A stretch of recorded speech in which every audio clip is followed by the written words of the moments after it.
Hello friends. तो कैसे हैं आप लोग? उम्मीद करते हैं गाइस अच्छे होंगे, स्वस्थ होंगे और मस्त होंगे। आज बहुत दिनों के बाद वीडियो बना रहा हूँ। आपको बताया भी था, इससे पहले जो वीडियो देखे होंगे उनको जानकारी होगा, उनको इन्फॉर्मेशन होगा कि हमारा गांव में एक ज़मीन विवाद हो गया है। तो गाइस जैसा कि हमने बताया था उसमें कि लोग रहते कहीं और हैं, अपना घर कहीं और रहता है, गांव कहीं और होता है और अपने व्यवसाय के कारण, अपना भरण पोषण के कारण कहीं और शिफ्टेड होना पड़ता है, जाना पड़ता है कुछ समय के लिए, पैसे कमाने के लिए। वो या तो उनका जॉब हो सकता है या बिजनेस हो सकता है। अर्थात मैक्सिमम लोग, यहाँ तक कि कह सकते हैं 95 से 99% लोग बाहर रहते हैं, या वो शहर के लोग हों या गांव के लोग हों। मैक्सिमम गांव के लोग तो बाहर होते ही हैं और रहना भी पड़ता है। तो गाइज इसके कारण कुछ समस्याएं भी उत्पन्न हो जाती हैं, जैसे ज़मीन का विवाद। अब जहाँ नहीं रहते हैं कंटिन्यू, वहाँ के लोग परेशान करना शुरू कर देते हैं, जैसे कि थोड़े से परेशान कर दो और ये ज़्यादा समय हम यहाँ दे नहीं पाएंगे और इसके कारण वो छोड़कर चले जाएंगे। तो गांव के लोग ऐसे ही परेशान किया करते हैं और परेशान करने का कारण भी है, क्योंकि पुलिस प्रशासन या उनको किसी और चीज़ों से डर नहीं होता है। वो जानते हैं कि हम इस चीज़ों को कैसे हैंडल कर सकते हैं और वो डरते नहीं, वो गलत पर गलत किए जाते हैं। तो गाइज ठीक उसी प्रकार हमारे घर में, हमारे गांव में, हमारे साथ ठीक इसी प्रकार हुआ है। आपको सारी बातें डिटेल में बताता हूँ गाइज, आप वीडियो पे बने रहें। मैं आपको बताना चाहता हूँ कि 2008 में एक प्रॉपर्टी खरीदा हुआ था। वो मैं आपको वीडियो में ही मिल जाएगा, आप देख सकते हैं।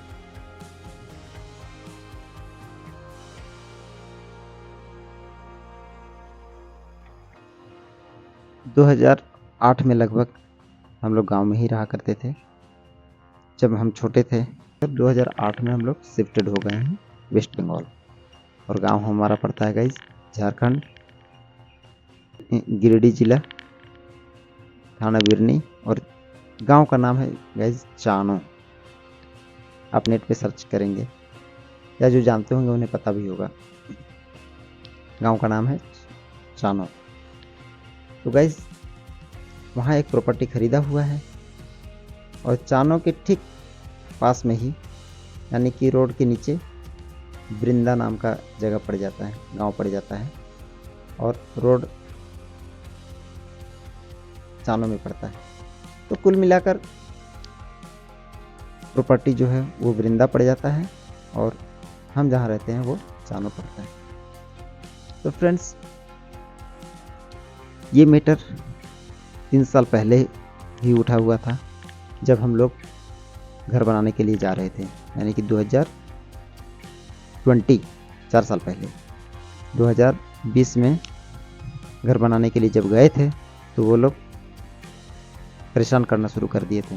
परेशान इट मीन्स कि हम जिसे खरीदे हुए थे वो अपना घर पास में ही वो भी बना दिया था, यानी कि वो 2013 या 14 में बनाए हुए थे अपना घर, और वो हमें बेचे थे 2008 में, और मैं अपना फिर बनाने के लिए जा रहा था 2020 में। तो गाइज हुआ है कुछ गाइज ऐसा कि जब बनाने के लिए जा रहे थे 2020 में, तो मैं गया नहीं था। उसमें बहुत सारी समस्याएं खड़ी हो गई थी, नहीं बनाने देने के कारण, कुछ समस्याएं उत्पन्न होने के कारण गाइज कुछ पेपर्स वो इकट्ठा कर लिए थे, कुछ पेपर्स बना लिए थे। अब किस तरह का पेपर बनाया था उन्हीं को पता है। हम सभी लोगों को पता नहीं है। जब वो दिखा रहा है तब हमें पता हो रहा है कि वो किस टाइप का पेपर है। हमारे पास हर तरह का पेपर आप देख चुके हैं, जैसा कि हमने आपको दिखाया। हर साल का रसीद कट रहा है।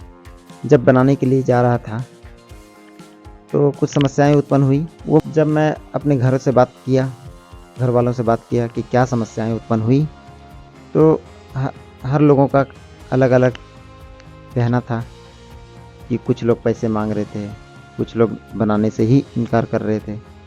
तो दूसरों की बात ना सुनाकर मैं अपनी बात सुनाता हूँ कि वो सारे लोग थक गए थे, हार गए थे उस प्रॉपर्टी पर जाने के लिए, बनाने के लिए, काम करने के लिए। तो गाइज, क्या मैं भी छोड़ दूं? क्या उस प्रॉपर्टी को छोड़ देना चाहिए? जी नहीं। इस विषय में मैं बात भी किया घर वालों से कि अगला स्टेप आप लोगों का क्या है। अगर आप सभी बोल रहे हैं कि अब हमारा दिमाग काम नहीं कर रहा है, माइंड काम नहीं कर रहा है और बहुत ही ज़्यादा विवाद खड़ा हो सकता है, जान से मारने की भी बात हो जाती है, तो मैं पूछा कि अगला स्टेप आप लोगों का क्या है? आप क्या करेंगे? क्या ज़मीन छोड़ दिया जाए या उसकी लड़ाई करें? तो गाइज, हमारे घर वालों का कहना था कि जब तक हमारे माँ पिताजी जिंदा रहेंगे तब तक इस प्रॉपर्टी पर हम नहीं चढ़ पाएंगे, नहीं चढ़ना चाहिए हमें। उनका कहना ये है, हमारे भैया का कहना है, हमारे सारे परिवारों का कहना है, दीदी, मामा और बहुत सारे लोग हैं। तो सबका डिसीजन ये है कि जब तक माँ और पिताजी जीवित रहेंगे तब तक हम फैसला ना कर पाएंगे और नहीं करना चाहिए। उनका ये मत है। जैसे जैसे ये आगे बढ़ेगा सीरीज़, वैसे ही आपको पता चलेगा कि ऐसा क्यों वो लोग कह रहे हैं और कहना भी क्या जायज़ है, क्या सही है ऐसा कहना। क्योंकि माँ पिताजी का ही प्रॉपर्टी खरीदा हुआ है और वही उसका भोग ना कर पाए, वही उसका आनंद ना ले पाए, तो ये क्या उचित है ऐसा कहना। तो गाइज, आपको सारी चीज़ें आपके सामने रख देंगे, बताएंगे। तो फ्रेंड्स, क्या हुआ 2020 में, मैं उसे इग्नोर करके मैं अपना स्टार्टिंग से काम करना शुरू किया और मैं गया। जब मैं गया तो सबसे पहले मैं पुलिस स्टेशन गया और मैं अपनी बात रखा कि सर ऐसी ऐसी बात है, 2018 की ज़मीन प्रॉपर्टी खरीदी हुई है। जब मैं जाता हूँ बनाने के लिए तो कुछ लोग झगड़े करते हैं, बनाने से मना करते हैं और बनाने नहीं देते हैं। तो वो हमें राय दिए, वहाँ के इंस्पेक्टर ने राय दिया कि पहले तो आप जाइए कि कौन है जो ऐसा बदमाशी कर रहा है, उनका नाम दीजिए, हमें एक रिटर्न में कंप्लेंट दीजिए, उस पर अभी FIR कर देंगे। तो गाइज, मैं ये देना अभी उचित नहीं समझा। क्यों? क्योंकि मुझे पता नहीं था कि उसका नाम क्या है और कौन कौन विरोध कर रहे हैं इसका। एग्जैक्ट विरोधियों का तो नाम पता होना चाहिए हमें। तो मैं कुल मिलाकर उस समय रिटर्न में कुछ नहीं दिया। यहाँ तक कहा जा रहा था, मैं क्यों नहीं दिया? क्योंकि यहाँ तक कहा जा रहा था कि हमारे घर वाले ही कुछ लोग हैं जो उसका विरोधियों का समर्थन कर रहे हैं। तो एग्जैक्ट हमें पता भी तो चलनी चाहिए कि फ्रंट में कौन आ रहा है, कौन बदमाशी कर रहा है, कौन इसका विरोध कर रहा है। तो इस कारण मैं रिटर्न में नहीं दिया और पुलिस के मुताबिक, और पुलिस हमें समझाया कि अगर आप रिटर्न में नहीं देना चाहते हैं तो आप अपने प्रॉपर्टी पर जाकर आप काम शुरू करिए, जो भी करना है, घर बनाना शुरू करिए या भी जो भी करना है आप करिए, और उसका प्रूफ के तौर पर आप वीडियो बनाइए। प्रूफ तो रहेगा कि कौन परेशान कर रहा है। एग्जैक्ट अगर नाम ना पता हो तो वीडियो में तो चेहरा दिखेगा ही। गाइज अभी अंधेरा होने ही वाला था तो मैं लाइट जला दिया हूँ, मोबाइल की लाइट जलाया हुआ हूँ। तो फ्रेंड्स शुरू करते हैं। तो गाइज मैं रिटर्न में कंप्लेन नहीं दिया, और मैं उनके कहने के मुताबिक कि प्रॉपर्टी पर जाओ, काम शुरू करो, कौन विरोध करते हैं अब जाकर वीडियो बनाइए। मैं ठीक उसी प्रकार गया और काम स्टार्ट किया। देखना है हमें कि कौन विरोध कर रहे हैं और किस बेस पर विरोध कर रहे हैं, क्यों विरोध कर रहे हैं वो। तो गाइज जब मैं काम स्टार्ट किया, जैसे ही काम स्टार्ट करने वाला था तो वर्कर्स को बोलना था कि आपको काम करना है। तो वो उन लोगों का कहना है, वर्कर्स का, लेबर और मजदूर का, कि इस ज़मीन के मैटर में कई बार हो चुका है विवाद। तो क्या विवाद है हम लोगों को पता नहीं है, बस हम लोगों को थोड़ा डर है कि अगर काम शुरू कर देते हैं तो पैसे नहीं मिलेंगे क्योंकि विरोधी खड़ा हो जाएंगे। तो मैं उन्हें आश्वासन दिया कि अगर ऐसा होता है कि अगर आपको काम लगाने के बाद कोई भगा देते हैं, या फिर मैं अगर कह देता हूँ भागने के लिए, जाने के लिए, तब आपको पूरे पैसे मिलेंगे। बोले नहीं, इससे पहले आपको पैसे देने हैं, तभी मैं काम स्टार्ट करूँगा। तो गाइज कुल मिलाकर पहले पैसे दिए और काम स्टार्ट करवाया। जैसे शुरू करवाया गाइज, घर के बगल वाले, प्रॉपर्टी के बगल वाले घर वाले, जो हमें खुद बेचे थे, खुद बेचा था उन्होंने हमें ये प्रॉपर्टी, तो वो हमें बोल रहे हैं कि आप ये घर नहीं बना सकते। क्यों? क्योंकि आपके पिताजी हमें ये प्रॉपर्टी दे चुके हैं। मैं सुनकर चौंक गया कि क्या ऐसा है कि हमारे पिताजी बेच चुके हैं और मैं फिर आ रहा हूँ बनाने के लिए? तो क्या मैं बेवकूफ़ हूँ? और ये जो रसीद कट रहा है इसका क्या मायने है? तो मैं बहस किया, बात किया उससे कि क्या इसमें क्या सच्चाई है। या अगर हमारे पिताजी सेल कर दिए हैं तो आप अपने पेपर दिखाइए, या हमारे पेपर झूठी है। फिर आप लोगों ने भी देख लिया है गाइस। तो उनका कहना है कि नहीं, उन्होंने इस तरह से नहीं बेचा है, वो एक वाइट पेज में साइन कर दिया है, साइन कर दिया है। और क्या साइन किया हुआ है? तो वो उसी के पास में वो पेपर है, वाइट पेज में है वो, उसमें ये लिखा हुआ है 4 फीट प्रॉपर्टी उन्हें दे दिया गया है। उनका दावा है कि 4 फीट उन्हें दे दिया गया है और ये 4 फीट रजिस्ट्री होने वाला है, करेंगे रजिस्ट्री। तो उनका ये दावा है कि रजिस्ट्री करेंगे और वाइट पेज में लिखा हुआ है, वो उनका दावा है। तो मैं फिर 4 फीट छोड़कर मैं फिर भी काम करना तैयार हो गया कि अगर ऐसा है तो मैं 4 फीट छोड़कर मैं काम स्टार्ट करता हूँ। क्योंकि हमारा प्रॉपर्टी का एरिया मैं बताता हूँ गाइस, फ्रंट से चौड़ाई 20 फीट है और लंबाई पीछे की तरफ 100 फीट है। तो गाइस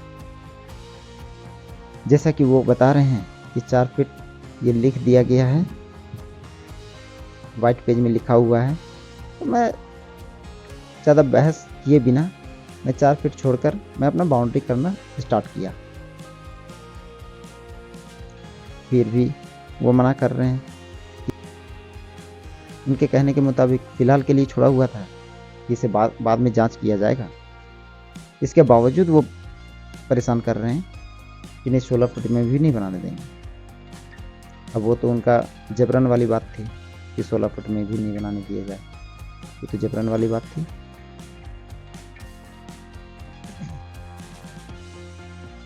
तो फ्रेंड्स, फिर भी मैं काम स्टार्ट जारी रखा उनकी बात को इग्नोर करके, क्योंकि मैं 4 फीट छोड़ चुका हूँ। वो जानते हैं कि अगर 4 फीट छोड़ करके बना रहे हैं तो वो भी कुछ नहीं बोल पाएंगे, कर नहीं पाएंगे, और ऐसा ही हुआ, वो कुछ नहीं कर पाए। फिर अब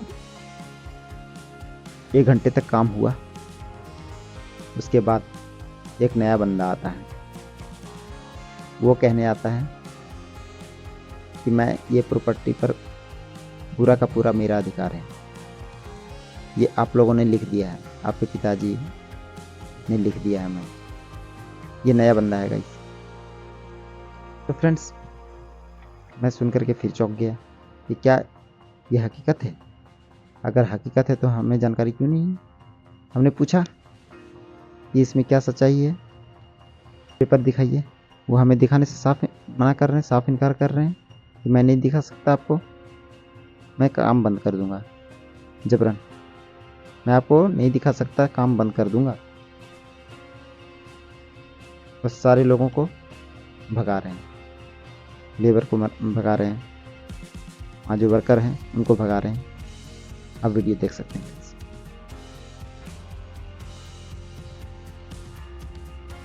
और फ्रेंड्स, वो तो वीडियो के सामने आने से डर रहे हैं, क्योंकि वो जानते हैं कि हमारे पेपर में कोई दम नहीं है, कुछ नहीं है। क्योंकि वो जो पेपर दिखा रहे हैं उनमें हमारे पिताजी का सिग्नेचर दिखा रहे हैं, वो माताजी का सिग्नेचर नहीं है। हमारी माताजी के नाम पर प्रॉपर्टी लिया हुआ है, और इस टाइप का पेपर है, उसके पास ओरिजिनल पेपर भी नहीं दिखा रहे हैं। वो कुल मिलाकर आपको पेपर भी देख सकते हैं, उनका एक हमने फ़ोटोकॉपी भी मांगा है, वो फ़ोटोकॉपी आप देख सकते हैं गाइस। तो फ्रेंड्स, ये पेपर देखते हुए आप भी डिसाइड कर सकते हैं, आप भी देख सकते हैं और समझ भी सकते हैं कि किस तरह का विवाद ये लोग कर रहे हैं। ना लेने वाले का सिग्नेचर है उसमें, ना ही देने वाले का सिग्नेचर है उसमें, और एक एग्रीमेंट बन जाता है। और ऐसा एग्रीमेंट जिसका ओरिजिनल फ़ोटोकॉपी ओरिजिनल नहीं है, ओरिजिनल पेपर नहीं है, सिर्फ फ़ोटोकॉपी उसके पास है। तो ये सारी बातों को ध्यान में रखते हुए वो जैसा कि काम बंद कर दिया जबरन, और सारे मिस्त्री लेबर्स को भगा दिए कि अगर काम करोगे तो फिर मारपीट हो सकती है, क्योंकि जबरन काम करोगे तो मारपीट हो गई। तो काम बंद हो गया गाइस, और उसी के मुताबिक मैं फिर पुलिस स्टेशन गया रिटर्न में कंप्लेन देने के लिए इन लोगों के खिलाफ, 2 लोगों के खिलाफ जो हमें प्रॉपर्टी बेचे थे उनके खिलाफ, कि 4 फुट पर वो दावा कर रहे हैं, वो भी वाइट पेज पर। इसका क्या मीनिंग हो सकता है? इसकी जानकारी किसी को भी नहीं है, हमारे पिता को भी नहीं है, माँ को भी नहीं है। और दूसरा पेपर ये दिखा रहे हैं एग्रीमेंट, जिस पर लेने वाले का सिग्नेचर नहीं है, देने वाले का भी सिग्नेचर नहीं है, ओरिजिनल पेपर भी नहीं है, सिर्फ एग्रीमेंट दिखा रहे हैं। तो क्या ये दोनों पेपर दिखाने मात्र से कोई प्रॉपर्टी ले सकता है? मैं आप लोगों से पूछता हूँ गाइस।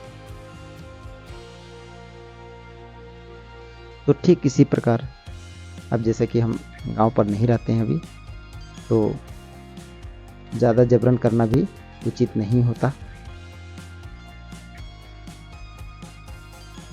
अन्यथा गाइस, इसके एक रास्ते और भी थे कि 30-40 लोगों का जमावड़ा लगाकर और बाउंड्री करा सकता था, जो भी आते उससे वो फिर माहौल अलग हो जाता गाइस, मारपीट का माहौल हो सकता था।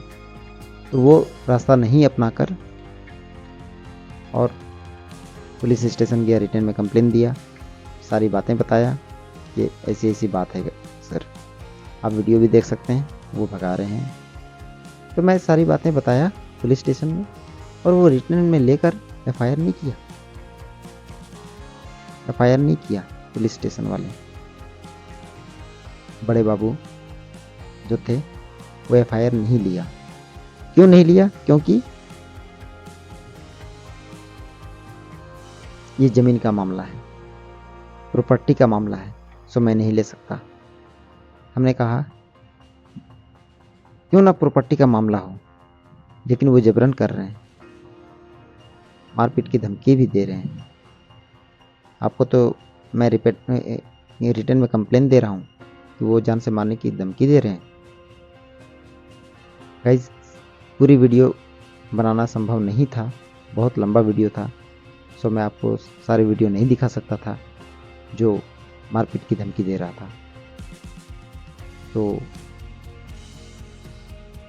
गाइस, सारी वीडियो मैं आपको नहीं दिखा सकता था, बट मैं रिटर्न में कंप्लेन दिया हुआ हूँ, आप देख सकते हैं। बट फ्रेंड्स, वो एफआईआर लिखने से मना कर दिया, क्योंकि ये ज़मीन का मामला है, मैं एफआईआर नहीं लिख सकता। तो गाइज, यहाँ पुलिस डिपार्टमेंट भी कमज़ोर पड़ रही है, वो भी बातें नहीं समझ पा रही हैं क्या, वो एफआईआर क्यों नहीं लिख रही है। ऐसा मामला उसके पास में आया है। तो जो भी है गाइज, मैं पुलिस डिपार्टमेंट को पूरी जिम्मेदारी नहीं देकर मैं भी समझा कुछ समय के लिए कि ठीक है, अगर ज़मीन का विवाद है तो आप एक्शन भले ना लें, लेकिन बट आप कंप्लेन तो लिख सकते हैं। वो भी उन्होंने नहीं लिखा।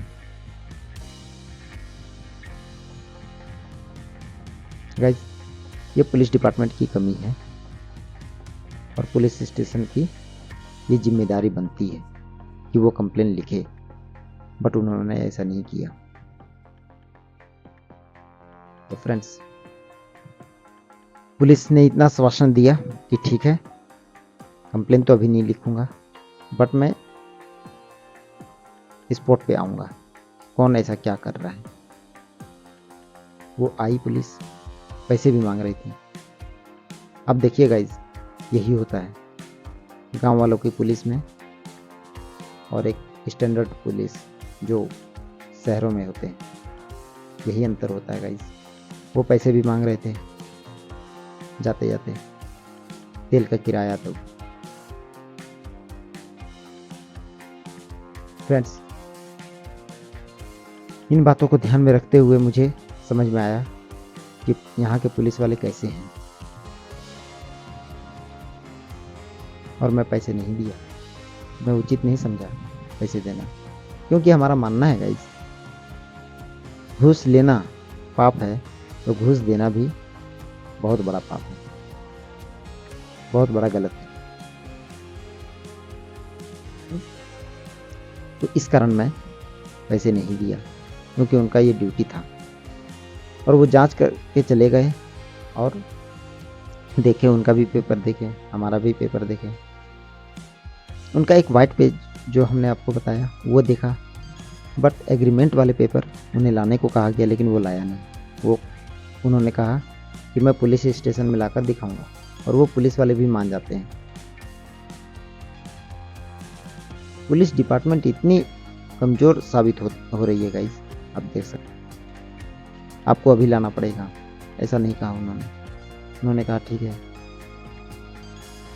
आप पुलिस स्टेशन लेकर के आना। मैं भी तैयार था, ठीक है, अगर वो लेकर के आएंगे तो पुलिस स्टेशन में हो जाएगी सारी बात नहीं। अगले दिन जब था जाने को, तो मैं तो पहुंच गया, 11 बजे बुलाए थे, बट